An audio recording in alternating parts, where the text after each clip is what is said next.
بزار ای که نوروزی رسید از آسمان.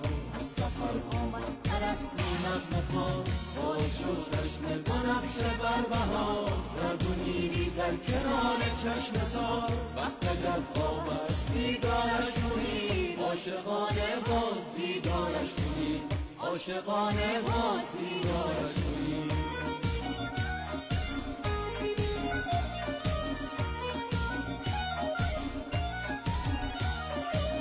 آمد نوروز در این سرزمین، خاک ما شد رشت فردوس برین.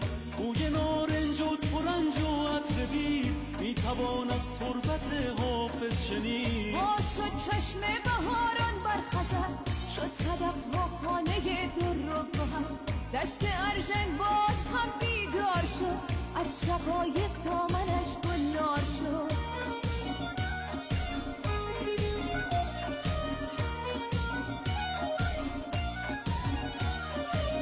قاصدک آمد که مهمان آمده، بوی نرگس های یاران آمده. خاک من ای قبلگاه عاشقان، نوبهارانت همیشه جاودان. رودهایت پرخروش و بیقرار، کوههایت سربلند و استوار.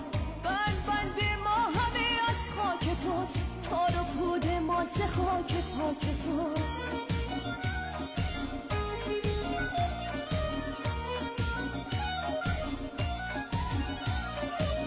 نوبهاران خنده زد بر کوسار، گونه زاران شد کنارش چشم سار. قطره شبنم به برگ گل چکید، شانه زد باد بهاران زلف بید. خون پاک عاشقی در جان ماست، ریشه این عشق در پیمان ماست. هموطن نوروز تو پیروز باد، ای وطن هر روز تو نوروز باد.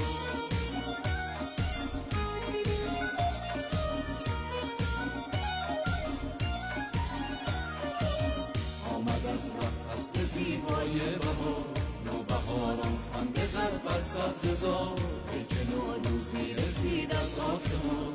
از سفر آمد پرستو نغمه خوان، آسمان برداشت زیر ابروی عشق، پر شده دنیا ز عطر و بوی عشق. وقت اگر خواب است دیدارش کنید، عاشقانه باز دیدارش کنید، عاشقانه باز دیدارش کنید.